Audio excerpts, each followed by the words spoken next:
Hello friends, I am Dr. Kalpana for NEET Biology. The topic I am taking today is gel electrophoresis. Gel electrophoresis एक technique है जो DNA fragments को अलग करने के लिए यूज़ होती है। डीएनए के अलावा ये और दूसरे मैक्रोमोलिक्यूल्स जैसे कि आरएनए और प्रोटीन्स को भी अलग करने में काम में आती है और ये बेस्ड होती है कि उनके साइज़ और चार्ज पर। साइज़ के हिसाब से हम सेपरेट करते हैं या चार्ज के हिसाब से सेपरेट करते हैं। फोरेसिस का मतलब होता है कैरी ऑन, जैसे कि पैरासाइट होस्ट के साथ साथ चलता जाता है उसी के उसके ही लगे हुआ वो उसको कहते हैं फोरेसिस। तो यहाँ पर डीएनए सेपरेट होता है जेल के साथ साथ, जेल में ये मूव करता है और किसकी यूज़ वजह से, इलेक्ट्रिसिटी से, इसलिए इसको कहते हैं जेल इलेक्ट्रोफोरेसिस। मेनली ये डीएनए में यूज़ होती है लेकिन आरएनए और प्रोटीन के मॉलिक्यूल्स को भी सेपरेट करने में ये बहुत काम आती है। ये टेक्निक है, इसमें करंट पास की जाती है एक gel containing molecules of interest. जो भी हमारा मॉलिक्यूल है, डीएनए है तो डीएनए या प्रोटीन या आरएनए मैक्रोमोलिक्यूल्स जो हैं वो जेल में रहते हैं और उस जेल से करंट को पास किया जाता है। जेल में छोटे छोटे से स्पोर्स होते हैं depending upon the size of the molecule, किसको हम ये अलग करना है, हमको किसको किस फ्रेगमेंट्स को जो मॉलिक्यूल्स हैं जिसके उसके हिसाब से इसमें पोर्स होते हैं जिसको हमें सेपरेट करना है। अब इसमें देखते हैं हम एपरेटस क्या होता है, क्या यूज़ होता है। ये टेक्निक है तो यहाँ पर हम पहले इसको लिख लेते हैं। Technique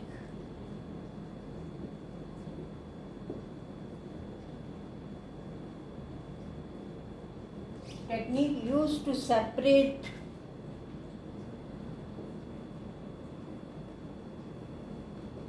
DNA fragments. यहाँ हम डीएनए फ्रेगमेंट्स ही लिख रहे हैं, वैसे ये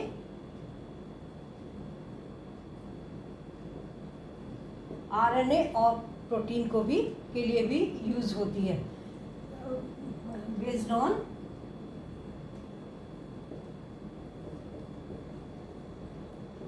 देयर साइज एंड चार्ज, कैसा चार्ज है उस पर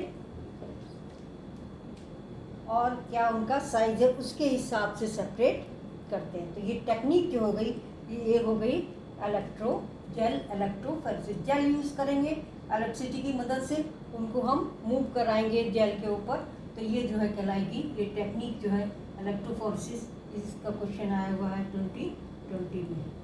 तो डीएनए मेनली हम ये डीएनए फ्रेगमेंट्स को ही सेपरेट करते हैं। बहुत सारे हमारे प्रोसीजर्स हैं जिसमें हमको डीएनए का फ्रेगमेंट्स चाहिए होता है, वो इसमें उसके लिए ये जेल इलेक्ट्रोफोरेसिस की जाती है। अब एपरेटस क्या होता है इसमें एक इलेक्ट्रोफोरेटिक चैम्बर होता है, या सीधे सीधे कह लें एक टिपिकल हार्ड प्लास्टिक या बॉक्स या प्लास्टिक का बॉक्स या टैंक होता है, हार्ड प्लास्टिक का। ये है बॉक्स या टैंक और इसमें फिर यहाँ पर वेल होते हैं या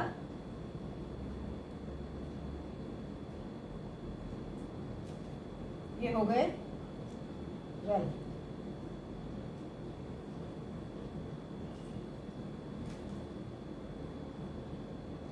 तो इसमें इलेक्ट्रोफोरेटिक चैम्बर हो गया ये, या टिपिकल हार्ड प्लेट बॉक्स या टैंक है और इसके ऊपर जो है 3 से 4 मिलीमीटर मोटी जेल की लेयर लगा देते हैं। ये हो जाती है 3 to 4 मिलीमीटर थिक जेल। ये जेल जो ज़्यादातर होती है जो यूज़ करते हैं वो अगार से बनती है। अगारोज जेल है जो नेचुरल पॉलीमर है और ये सीवीड से मिलता है, अलगी होती है उनसे ये मिलता है। जेल एगार्स, एगारोज जेल कहते हैं इसको, नेचुरल पॉलीमर है। या दूसरा यूज करते हैं पॉलीएक्रिलामाइड,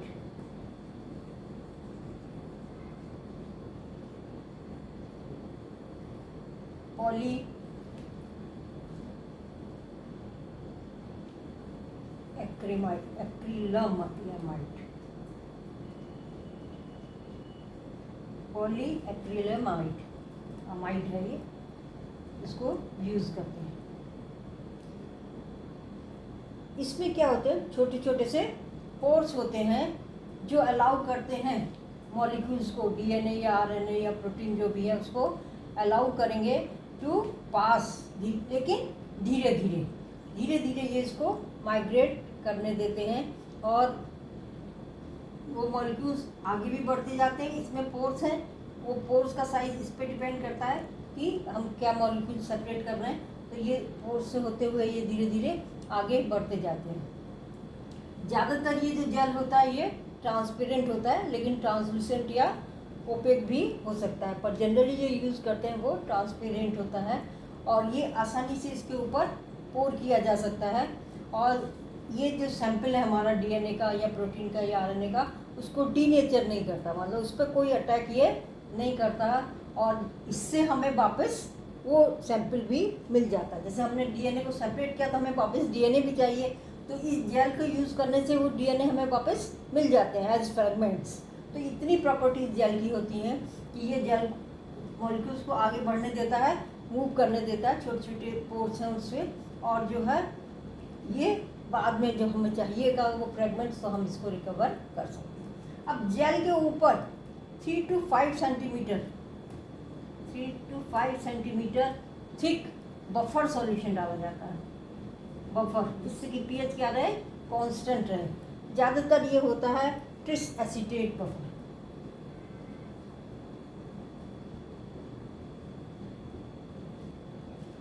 यूज करते हैं इसमें, जो क्या देता है आयंस, क्योंकि इलेक्ट्रिसिटी हम फ्लो कराएंगे तो ये जेल के में से तो जाएगी नहीं, इसमें करंट कैसे फ्लो करेगी, आयंस के कारण। वो आयंस कौन देगा, ये बफर देता है। तो ये जो है आयंस प्रोवाइड करता है जो कि करंट को ले जाते हैं थ्रू जेल, और एक कांस्टेंट पीएच, बफर तो होता ही पीएच मेंटेन कराने के लिए, तो ये पीएच को मेन कांस्टेंट बनाए रखता है। बहुत ज़्यादा यदि बफर डाल देंगे तो उससे डीएनए की मोबिलिटी क्या होगी, कम हो जाती है, और यदि बहुत कम डालेंगे तब भी ये मूव नहीं करेंगे। हमें चाहिए डीएनए के बैंड्स, तो इसलिए वहाँ पर बैंड का डिस्टॉर्शन नहीं होना चाहिए, इसलिए केवल 3 to 5 सेंटीमीटर थिक जो है बफर डालते हैं। उससे ये जेल भी प्रोटेक्टेड रहता है और बफर अपना काम भी करता रहता है। तो इस तरह से ये होता है, इसमें इसको हम जो है उससे जोड़ देते हैं, ये निगेटिव है, ये पॉजिटिव है टर्मिनल, तो इस तरह से हम इसमें करंट फ्लो कराएंगे। इसमें हमने जेल लगा दिया और बफर सॉल्यूशन लगा दिया। अब ये काम कैसे करता है, प्रोसीजर क्या है इसका। डीएनए सैंपल्स जो हैं उनको लोड किया जाता है इनटू वेल्स, ये जो वेल्स हैं गड्ढे बने हुए हैं इस बॉक्स में, या इनको इंडेंटेशंस कहते हैं, वेल या इंडेंटेशंस, गड्ढे हैं मामूली। इसमें जो डीएनए का सैंपल है हमारा, जिससे हमको फ्रैगमेंट्स अलग करने हैं, उसको इनमें भर दिया जाता है one end of the gel. ये जेल है पूरा यहाँ पर, तो इसके एक एंड पर इसको भर दिया जाता है और फिर इलेक्ट्रिक करंट जो है इसमें अप्लाई की जाती है, जिससे कि इसको कनेक्शन कर दिया और जेल में जो बफर आयंस देगा उसकी वजह से करंट इसमें पास होगी, और जिस डीएनए जो है वो क्या होगा, पुल होगा। डीएनए जो होता है वो क्या होता है, निगेटिवली चार्ज। डीएनए क्या है, निगेटिवली चार्ज होते हैं।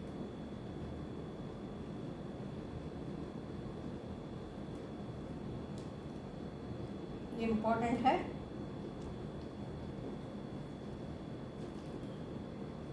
और ये क्वेश्चन ये आया हुआ है 2017। डीएनए निगेटिवली चार्ज है, इसका मतलब क्या हो गया, ये पॉजिटिव की तरफ चलेगा। इस पर जब हम इसको पोटेंशियल डिफरेंस देंगे तो ये मूव करेगा टुवर्ड्स एनोड। किधर मूव करना शुरू करेंगे? ये एनोड की तरफ से, क्योंकि ये क्या है? निगेटिवली चार्ज है, तो ये पॉजिटिव पोल की तरफ मूव करना शुरू करते हैं और ये सेपरेट हो जाएंगे अकॉर्डिंग टू देयर साइज। क्योंकि हमें पता है जो हल्के होंगे, छोटे होंगे, वो तो तेज़ी से मूव करेंगे, और जो भारी होंगे, ज़्यादा बड़े होंगे, वो क्या होंगे? वो बहुत धीरे धीरे मूव करेंगे। तो यहाँ से जब ये मूव कर, हमने इसको पोटेंशियल डिफरेंस दे दिया, तो ये क्या करेंगे?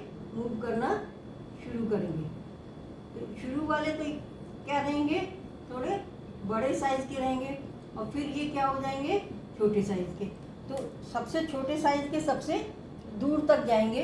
ये तो होंगे स्मॉलेस्ट फ्रैगमेंट्स, और ये होंगे बिगेस्ट।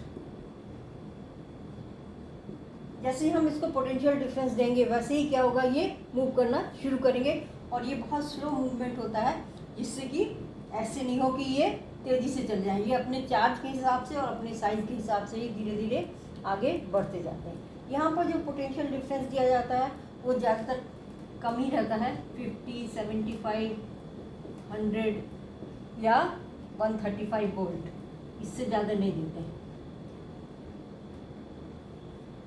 वोल्ट का देते हैं। ज़्यादा वोल्टेज रहेगा तो क्या होगा? बहुत तेज़ी से फास्ट सेपरेशन होगा स्मॉल डीएनए फ्रेगमेंट्स का, और बहुत कम यदि वोल्टेज रहेगा तो क्या होगा? वो क्लियर सेपरेशन नहीं होगा। जो लार्ज डीएनए फ्रेगमेंट्स मिलेंगे उनका क्लियर सेपरेशन हमें नहीं दिखाएगा। इतनी धीरे धीरे होगा कि वो हमें क्लियर बैंड्स नहीं मिलेंगे। और ये जो माइग्रेशन का रेट है वो डिपेंड किस पे करता है? Rate of migration. ये जो माइग्रेट कर रहे हैं ये डिपेंड करता है एक तो मॉलिक्यूलर चार्ज पर, उस पर चार्ज कितना है, ज़्यादा होगा तो नेचुरली तेज़ी से जाएंगे।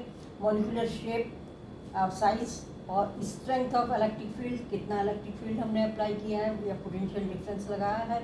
आयनिक स्ट्रेंथ एंड कितनी तेज़ी से करंट इसमें फ्लो कर रहा है। विस्कोसिटी, गाढ़ापन जेल का, और टेम्परेचर ऑफ द मीडियम, इन सब पे डिपेंड करेगा। लेकिन ये हमेशा ऐसा ही होगा कि बड़े वाले तो कम दूर तक जाएंगे और जो छोटे वाले हैं वो ज़्यादा दूर तक जाएंगे। तो ये साइज़ के हिसाब से हमें फ्रैगमेंट्स अलग अलग मिल जाएंगे।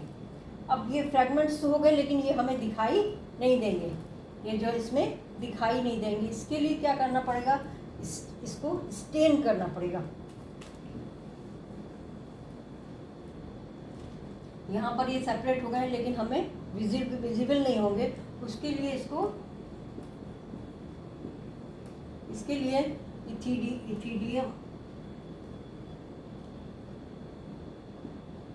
इथिडियम ब्रोमाइड ये स्टेन होता है, उसको इसमें डाला जाता है। और ये क्वेश्चन आया हुआ है इथिडियम ब्रोमाइड वाला,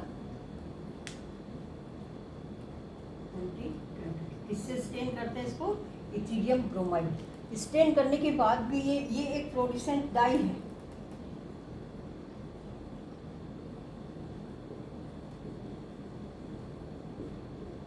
उसके बाद भी ये नहीं दिखेंगे। वो कब दिखेंगे? जब हम इस पर अल्ट्रावायलेट लाइट को डालेंगे, क्योंकि फ्लोरेसेंट सब्सटेंस जो है अल्ट्रावायलेट लाइट डालने पर ही चमकता है। और ये जब इस पर अल्ट्रावायलेट रेडिएशन करेंगे तब ये किस कलर का दिखेगा? Bright orange colour. ये बैंड किस कलर के दिखेंगे? ब्राइट ऑरेंज कलर के दिखेंगे। ये बहुत इम्पोर्टेंट है कलर का, इस कलर के दिखते हैं। ये बहुत ज़्यादा आता है। ये आया हुआ है 2021 में, 2022 में और 2023 में।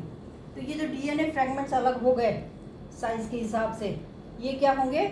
ये हमें इथिडियम ब्रोमाइड से पहले स्टेन करना पड़ेगा, उसके बाद उस पर अल्ट्रावायलेट लाइट डालनी पड़ेगी, तब हमें ये जो है ब्राइट ऑरेंज कलर के डीएनए फ्रैगमेंट्स दिखाई देंगे। ये हो जाता है प्रोसीजर। अब ये तो डीएनए इसी में है, जेल में ही है। अब हमें क्या करना है? इनको जेल से अलग करना है, क्योंकि इनका एप्लीकेशन तो हमें फ्रैगमेंट्स चाहिए डीएनए के, वहाँ पे करना है, क्लोनिंग करनी है, रिकॉम्बिनेंट डीएनए टेक्नोलॉजी करनी है, जो भी करना है हमें, हम या फिंगरप्रिंटिंग के लिए यूज़ करना है, तो इनको अलग करना है। तो इसको अलग करने को कहते हैं इल्यूजन।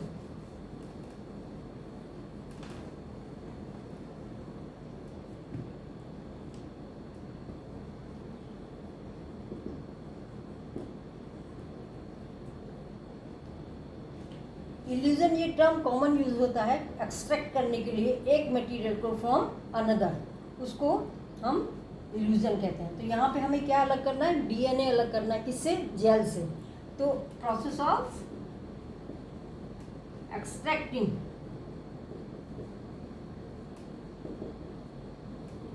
वन मटेरियल, हमारा यहाँ वन मटेरियल क्या है, डीएनए,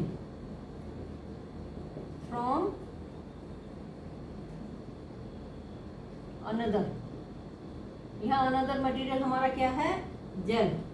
जेल में हमें ब्राइट ऑरेंज कलर के बैंड दिख रहे हैं, लेकिन इसको अलग करना है बाई वॉशिंग। किसी एक्वस सॉल्यूशन में इसको वॉश करते हैं और उससे फिर डीएनए ये इसमें से अलग हो जाता है by washing with a solvent. कोई सा भी सॉल्वेंट हो सकता है, डिपेंड करेगा कि क्या मटेरियल हम अलग कर रहे हैं। इसको क्या कहते हैं, इल्यूजन कहते हैं। तो ये जो बैंड मिले थे हमें, सेपरेटेड बैंड्स ऑफ डीएनए, उनको कट आउट कर लेते हैं जेल के साथ साथ और एक्सट्रैक्ट करते हैं जेल पीस से, उनको अलग करते हैं। जब एक्वस बफर इज अप्लाइड, पानी में बफर मिला हुआ है एक्वस सोल्यूशन, उसको उससे इसको वॉश करते हैं, तो उसमें से डीएनए अलग हो जाता है, जेल अलग हो जाता है, तो इसको कहते हैं इल्यूजन। तो इस तरह से हमें क्या मिल गए, डीएनए के फ्रैगमेंट्स मिल गए। तो पहले तो हम फ्रैगमेंट्स क्या थे, सब मिले हुए थे, अलग अलग नहीं थे। उनको अलग करने के लिए हमने क्या किया, जेल इलेक्ट्रोफोरेसिस किया, और जेल इलेक्ट्रोफोरेसिस करने के बाद हमने क्या किया, ये इल्यूजन जो है, इसको भी क्वेश्चन आया हुआ है,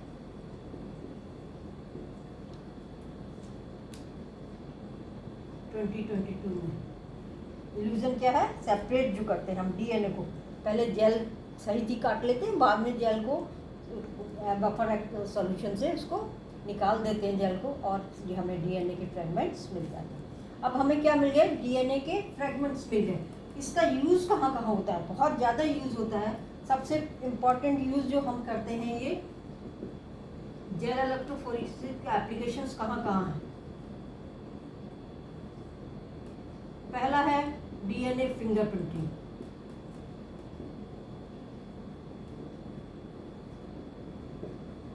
हम जानते हैं हर एक ह्यूमन बीइंग के डीएनए जो है बिल्कुल यूनिक होता है, और उसमें थोड़ा सा ही डिफरेंस होता है, और वो होता है रिपीटेटिव न्यूक्लियोटाइड्स का।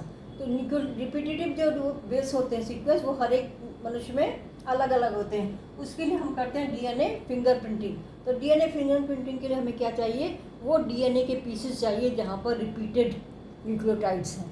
तो वो जो है डीएनए के पीसेस यहाँ से हम आइसोलेट कर सकते हैं बाय यूजिंग जेल इलेक्ट्रोफोरेसिस। उसके अलावा रिकॉम्बिनेशन डीएनए टेक्नोलॉजी, उसमें हम क्या करते हैं, डीएनए का पीस कहीं से भी कोई जीन लेके दूसरे डीएनए में ज्वाइन कर देते हैं। तो उसके लिए भी हमें क्या चाहिए, पीसेस चाहिए डीएनए के, प्योर पीसेस। वो यहाँ पे हम जेल इलेक्ट्रोफोरेसिस से डीएनए के पीसेस निकाल लेते हैं। फिर जो है तीसरा, जो हम पीसीआर करते हैं, पॉलीमरेज चेन रिएक्शन, उसमें एनालिसिस में हमें डीएनए फ्रैगमेंट्स चाहिए होते हैं, उसी का हम पॉलीमराइजेशन करते हैं, बहुत सारे फ्रैगमेंट्स करते हैं। जैसे कि कोरोना में हमने पीसीआर करते हैं, उसमें एक कॉपी से बहुत सारी बनाते हैं। तो एक कॉपी हमें चाहिए, वो कहाँ से मिलेगी, कैसे बनेगी, जेल इलेक्ट्रोफोरेसिस से मिल जाती है। अब यदि कोई जीन है, जीन एनालिसिस, मान लीजिए फॉर इलनेस, कोई भी बीमारी है, उसकी हमें पता करना है कौन सा जीन रिस्पॉन्सिबल है। तो हम डीएनए को क्या करेंगे, फ्रैगमेंट्स करके उसको फिर देखते हैं कि कहाँ पर कौन सी एबनॉर्मलिटी है, और उससे फिर ये इलनेस का पता चलता है कि कौन सा जीन रिस्पॉन्सिबल है किसी एक पर्टिकुलर इलनेस या डिजीज़ के लिए। और फिर यदि हम इसी को जेल इलेक्ट्रोफोरेसिस को प्रोटीन के लिए करते हैं या आरएनए के लिए करते हैं तो यहाँ पर एंटीबॉडीज़ की भी टेस्टिंग हो सकती है, टेस्टिंग फॉर एंटीबॉडीज़। ये कब होगी? जब हम डीएनए नहीं यूज़ कर रहे हैं, हम क्या यूज़ कर रहे हैं? प्रोटीन की जेल इलेक्ट्रोफोरेसिस कर रहे हैं, तब हम एंटीबॉडीज़ को भी बता सकते हैं कि एंटीबॉडीज़ है कि नहीं है। इस तरह से ये यूजेस हैं जेल इलेक्ट्रोफोरेसिस की। आशा समझ में आया होगा। अच्छा लगे या तो लाइक करिए, शेयर कीजिए और चैनल को सब्सक्राइब कीजिए। Thank you.